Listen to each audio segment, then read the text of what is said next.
अस्सलाम वालेकुम to my all students और फॉलोअर्स और डेफिनेटली हमारे जानने वाले, प्यार करने वाले।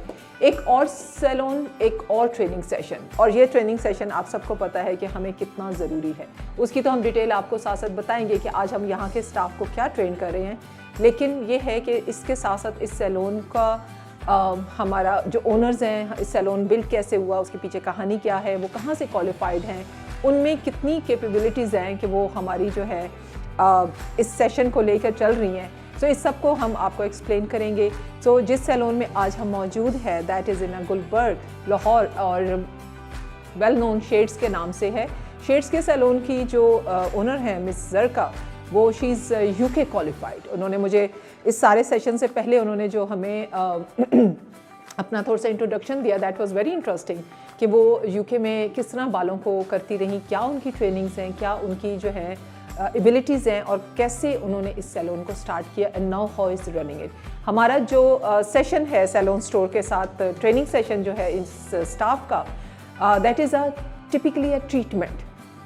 Yes of course treatment, because बालों का सत्यानाश मिल चुका है। हमारे बहुत सारे जो है ना, हम लोग बालों को खूबसूरत तो कर रहे हैं, हम बालों को सब कुछ कर रहे हैं, लेकिन ट्रीटमेंट, उनकी हेल्थ और सब चीज़ें जो हैं आज शेड्स के प्लेटफॉर्म पे मैक्सिमा का जो है ट्रीटमेंट्स हैं वो हम इंट्रोड्यूस करवाएंगे। उसी की ट्रेनिंग चल रही है और उसी की ही ट्रेनिंग देंगे। ट्रेनिंग देने का अंदाज़ आप सबको पता है हमारा कैसा है। We are going in a very much details before and after. बालों को डेफिनेटली चलते हैं, बालों की कंडीशन देखते हैं कि किस पे हो रही है, और थोड़े से सैलून्स के और भी जो सेक्टर्स हैं उनको ओपन करते हैं।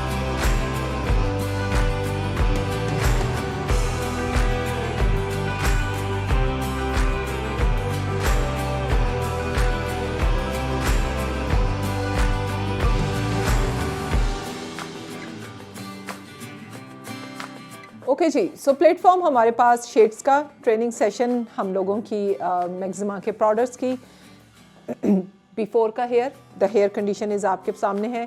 मोना मैक्सिमा की तरफ से जो है हमें रिप्रेजेंट कर रही हैं, शी इज़ हेड टेक्निकल। मुझे मोना सिर्फ ये बताइएगा कि एक्चुअली इनकी हिस्ट्री क्या है, ये बाल वाई इट्स लिटिल फ्रिजी और इसकी जो कंडीशन है। फिर आप हमें बताइएगा कि आपका कौन से वाला ट्रीटमेंट जो है ना इनके लिए बिल्कुल फिट बैठ रहा है।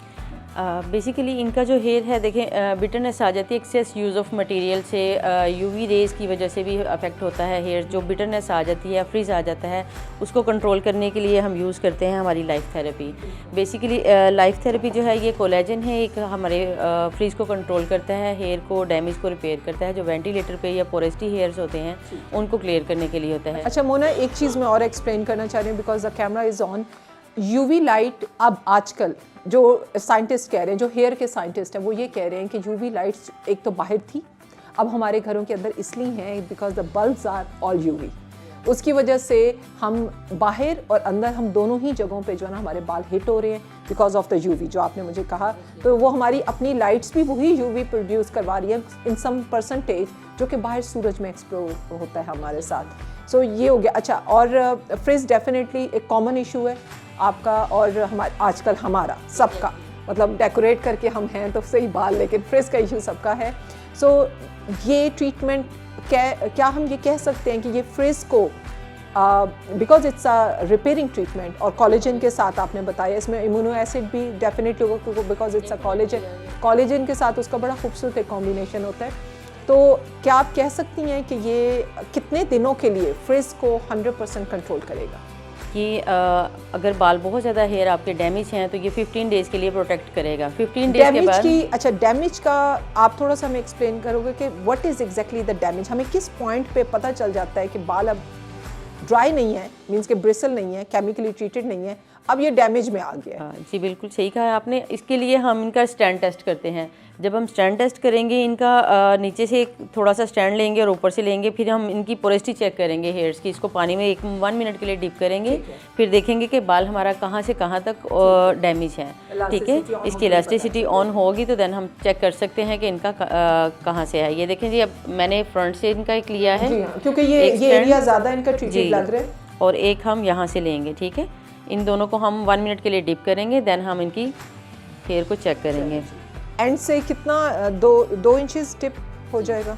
ठीक है, ये 2 इंचेस का हो गया और इसको डिप कर लेते हैं। ठीक है, अच्छा, सो पानी जो है वो जो मेरी अंडरस्टैंडिंग है, पानी इज़ अल्कलाइन, ठीक है, और अल्कलाइन कोई भी सोल्यूशन है, और ये तो बड़ा माइनर अल्कलाइन है, अल्कलाइन कोई भी सोल्यूशन जो है वो हमारे बालों की पोरोसिटी एंड इलास्टिसिटी दोनों को जो है ना डिफ़ाइन करता है। मींस कि अभी हमें बता देंगे कि इसकी जो है ना, क्योंकि पानी जो है वो पीएच लेवल हाई पे होता है और उसके पीएच लेवल हाई की होने की वजह से बाल रिएक्ट करता है, बालों में फ्रीज आ जाता है पीएच की वजह से। ज़्यादा भी हो जाए तो पीएच लेवल ज़्यादा भी हो जाए तो फ्रीज आ जाता है, कम भी। इनका पीएच लेवल तो डिस्ट्रैक्ट लग ही रहा है, क्यों? क्योंकि ये फ्रीज जो है ये खास निशानी है कि pH level, and pH level is a possibility of hydrogen. That means कि आपकी स्किन और आपका बाल एक खास हद तक मॉइस्चर होता है। वो मॉइस्चर बढ़ जाए, पीएच लेवल लो पे चला जाए, तब भी डेंजरस है। वो मॉइस्चर कम हो जाए, पीएच लेवल हाई पे चला जाए, तब भी डेंजरस है, तब भी शक्ल ख़राब हो जाती है बालों की, और उसमें भी स्किन एंड बाल। लेकिन हमारा चूँकि बालों के साथ डायरेक्ट ताल्लुक है, सो पीएच लेवल को कंट्रोल करना ही it's all about hair dressing. आप चाहे ब्लो ड्राई कट से करते हो, आप चाहे वॉश से करते हो, या फिर हमारी सोफिस्टिकेटेड किस्म की ट्रीटमेंट से करते हो, एंड ट्रीटमेंट्स आर मस्ट। जो हो चुके हैं ना बालों के साथ, ट्रीटमेंट्स बहुत ज़रूरी है। ऐसे ये मोना मुझे बताएंगी कि मैक्सिमम में हमारे पास, और ये तो हो गई टेम्परेरी ट्रीटमेंट कह सकते हैं इसको, कितने दिन लास्ट करती है? ये 15 डेज़ तक लास्ट करती है। इसके अलावा जो हमारे पास ट्रीटमेंट्स हैं उसमें एसिड थेरेपी है, डैंड्रफ कंट्रोल थेरेपीज़ हैं। ये टोटल 3 टाइप्स ऑफ थेरेपीज़ हमारे पास हैं। जो डैंड्रफ है वो डैंड्रफ को कंट्रोल करती है, जो एसिड थेरेपी है वो पीएच लेवल को बैलेंस करती है। परफेक्ट। ओके जी, मैं आपको हेल्प करवा चलिए जी, अब 1 मिनट हो गया हुआ है, अब मैं आपको दिखाती हूँ इसका। ये बेटा पकड़िएगा, ये देखें जी, ये ऊपर वाला बाल है जी, और ये नीचे का हो गया। थोड़ी सी हेयर ड्रेसर मैं भी हूँ, मैं भी इनके साथ साथ ना करवा लेती हूँ। अच्छा जी, ये सिंगल बाल हमने ले लिया, मैंने इस बाल को खींचा, उप्स, और मेरे हाथों में ये टूट गया। जो बाल पानी से टूट जाए इसका मतलब होता है ये डेड है, ठीक है। आगे चलते हैं।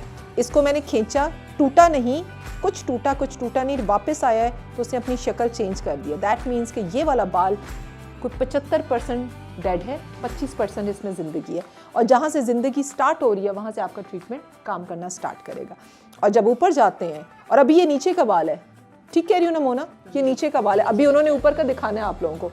अब ये मैं इसको खींचती हूँ तो ये वापस थोड़ा बेहतर अपनी शक्ल खिंचा है, क्योंकि बालों के अंदर इलास्टिसिटी होती है, बाल खिंचता है, बाल आपका ना भी होना गीला तब भी खिंचता है, लेकिन वापस वो अपनी शक्ल पे वापस आ गया, तो इसका मतलब है दिस इज़ अ 50% लाइफ इसके अंदर अभी है। और ज़िंदगी जहाँ से शुरू होती है वहाँ से ये ट्रीटमेंट शुरू होते हैं। जो टूट जाएगा वो कटेगा, ठीक। अब और ये अभी टॉप का बाल है, वो तो बल्कि हेल्दी बाल था, अभी नीचे वाला हेल्दी था, ऊपर वाला टॉप का है, मोस्ट ट्रीटेड हेयर है यहाँ पे, ठीक है। ये देखें, अब ये इसको हमने चेक किया है, सेम वो मेरे हाथ में आ गया, मतलब तो ये इनका सिंगल आउट किया, और वो तो वो भी खींच ही रही है, तो वो मेरा तो मतलब मैं फोर्स भी नहीं लगा रही, ये फोर्स भी नहीं लगा रही, और वो ये 2 से 3 इंच चला गया। देन उसके बाद देखें ये ऊपर से आ रहा है, ये इसमें खींच रहा है बट टूट नहीं रहा, मतलब ये इलास्टिसिटी है, लाइक क्रिंक होके ऊपर जा रहा है, ठीक है। तो ये इलास्टिसिटी इसमें लाइफ है, मतलब ये अभी 25% आई थिंक इसमें लाइफ है। आगे जैसे जैसे आप ऊपर जाते जाएंगे वो हेल्दी, ठीक है, वो हेल्दी होता जाएगा। जो हमारा मेडोला के करीब हेयर होता है लुक, वो स्ट्रॉन्ग होता जाता है। जो नीचे की तरफ जाता है वो स्प्लिट एंड्स की तरफ चला जाता है, तो वो क्या होता है, उसको हमारा फूड कम मिलता है, प्रोटीन कम मिलता है, तो उसकी वजह से हमारा हेयर डैमेज हो जाता है, डेड हो जाता है, ठीक है, फिर वो ट्रिम ही होता है। बिल्कुल सही। सो मोना, इसका मतलब है ट्रीटमेंट एंड ट्रिम जी, दोनों काम दोनों, ठीक है जी। तो अब आप स्टार्ट कर रही हैं, चलिए। अब हम इनका पहले शैम्पू करेंगे। जो जितनी भी प्रोडक्ट या सीरम वगैरह लगाया है इनके बालों को न्यूट्रल करने के लिए, क्लींजिंग करने के लिए दिखा देंगी कि इसमें कितने स्टेप्स हैं, और ये देखने में कैसी लग रही है, और इसमें कितना कुछ मिलेगा हमें। ये शैम्पू हो गया आप जी, ये इसमें हमारे पास 3 स्टेप्स हैं। सब फर्स्ट ऑफ ऑल ये हमारा शैम्पू है। शैम्पू करेंगे हम, हेयर्स को क्लीन करेंगे, जितनी भी इसमें क्लींजिंग करेंगे अच्छे से, इनका स्कैल्प को क्लीन करेंगे, हेयर को क्लीन करेंगे। जो भी प्रोडक्ट लगाई है या सन ब्लॉकिंग सीरम टाइप कुछ भी लगाया हुआ है तो उसको हम निकाल देंगे, जो भी मटीरियल लगा हुआ है, ठीक है। So that's a clarifying shampoo, that means okay, a little bit clarifying shampoo, like हम इसको हेयर को नीट करेंगे। उसके बाद हमारे पास सीरम है, सीरम को पेनिट्रेट करेंगे। ये 12 ml है, और सेक्शन लेके, छोटे छोटे माइनर से सेक्शन लेके इसको हम पेनिट्रेट करेंगे हेयर्स के अंदर। जैसे जैसे ये पेनिट्रेट होता जाएगा, ये हेयर को प्रोटीन, जो भी नेसेसिटीज़ इनको ज़रूरी है हेयर्स के अंदर, वो जाती जाएंगी। लाइक कोलेजन है इसमें, कुछ एसिड्स हैं जो ज़रूरी होते हैं इसमें। सो कोलेजन बेस है। अच्छा मोना, हमारे इस एक बॉक्स में कितने सीरम्स का सेट है? ये 12 सीरम 12 सीरम्स है। तो ये जो हाइट है इसमें आपका ख्याल है ये हमारा एक सीरम अप्लाई हो जाएगा? ठीक है, 12 ml इज़ इनफ। क्योंकि सैलून वालों ने अपनी प्राइसिंग भी निकालनी होती है डेफिनेटली। Exactly. तो इस लिहाज से हमें ये होना चाहिए कि कितने बालों पे कितना जी, use अगर हो शोल्डर जाएगा। लेंथ है या वॉल्यूम कम है तो ये हाफ यूज़ हो जाता है। अगर वॉल्यूम ज़्यादा है हेयर्स का और बाल ज़्यादा डैमेज है, हेयर ज़्यादा डैमेज है, तो ये फुल यूज़ हो जाता है। चलिए ठीक है, लेट्स सी कि आज इस लेंथ पे ये कितना यूज़ होता है। सो आप इनको प्रिपेयर करें for the shampoo and next step पे चलते हैं।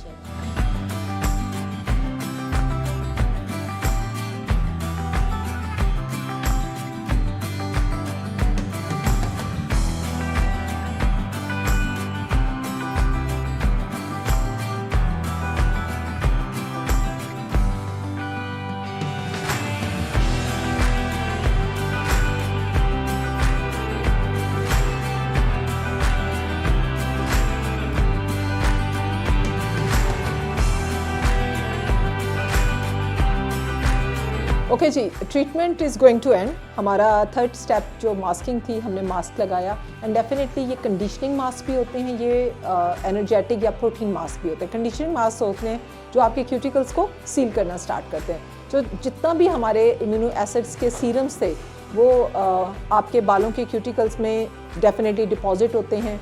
और मास्क के बाद फिर हमारा जो है वॉश का फाइनल वॉश हमारा आता है। मास्क के जनरली जो ग्लोबली टाइमिंग्स है ना, मास्क जब कहते हैं उसके 15 मिनट्स लेके 25-30 मिनट्स तक होते हैं, डिपेंड्स कि बालों को आप कितना रख रहे हैं। सो हमने इनको 25 मिनट्स के लिए मास्क दिया था।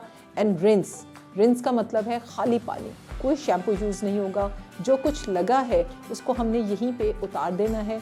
रिंस भी बड़ा ही सॉफ्ट हाथों के साथ इसलिए करते हैं क्योंकि हमने बालों के साथ झगड़ा नहीं करना, बिल्कुल ही अपने इमोशंस को ऊपर से नीचे तक बालों का जिस तरह बाल ग्रो करता है करके रिंस करेंगे।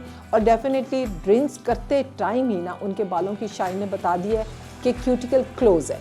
शाइन एंड क्यूटिकल क्लोज ये दोनों इंटरलिंक्ड है, क्योंकि क्यूटिकल बंद होता है बालों का तो बाल आपका रिफ्लेक्ट करता है लाइट को और शाइन करता है। क्यूटिकल ओपन होगा, सरफेस अनइवन होगी, लाइट आएगी और शैटर्ड हो जाएगी, चमकेगा नहीं बाल। तो बालों में शाइन भी आ गई है, खाली रिंस हो रहा है। ओके, फाइनल रिंस हो रहा है। मोना मुझे बताइएगा, रिंस करते टाइम हमारी कुछ प्रोडक्ट्स कहती हैं कि जी कुछ % आप छोड़ दो as a leave in conditioner, या 100% हमने रिंस करना है? हमने इसको 100% में रिंस आउट करना है। देखिए आप, इसमें फ्रीज बिल्कुल भी नहीं है। फर्स्ट गो में इसका आपको प्रोग्रेस नज़र आ रही होगी कि बिल्कुल भी फ्रीज नहीं है और इतना स्मूथ है और शाइनी भी नज़र आ रहा है हमें कि कितना अच्छा इसके ट्रीटमेंट ने हमें इफ़ेक्ट दिया है। इनके हेयर्स में पहले जैसे फ्रीजनेस थी, बाल फूले फूले से लग रहे थे और अजीब से थे, अभी देखें वॉल्यूम फील हो रहा है इसके अंदर। अच्छा मोना, मेरे एक और क्वेश्चन आपसे है, because you are a technician of Maxima. मुझे बताइएगा कि इन केस इसका हमें कलर करेक्ट करना होता या कलर लगाना होता तो वो इस ट्रीटमेंट से पहले होगा या बाद में होगा? अगर बाद में होगा तो कितने टाइम के बाद होगा? उसके ये 3 to 4 डेज़ के बाद आप कर सकते हैं, लेकिन सीटिंग ज़रूरी है। मैंने भी आपको पहले बताया था कि प्रोटीन ट्रीटमेंट होते ही बालों की रिकवरी के लिए हैं। इनकी जो बाल वर्जिनिटी होती है उसको वापस लेके आने के लिए होते हैं कि हमारे जो हेयर्स होते हैं डैमेज हुए होते हैं। अच्छा, सो मैं वो एक्चुअली क्वेश्चन ये था कि कलर अगर करना होता, क्योंकि बाल थोड़ा सा एम्प्टी सा लग रहा था जिसमें अभी कलर भी नहीं था इनका, जो कि वॉश आउट हो जाता है, वो हम पहले करेंगे। कोई रिकमेंडेशन है सेम डे पे कर सकते हैं या सेम डे में पहले भी कर सकते हैं? पहले आप कलरिंग करें, कोई भी आपने इसका उनका शेड चेंज करना है, टोनिंग करनी है, कुछ भी करनी है वो पहले करें, देन उसके बाद आप इनका ये ठीक है। जैसे ही हम शैम्पू करने जाते हैं उसके बाद से ट्रीटमेंट स्टार्ट हो गया, ठीक है, that is a well known.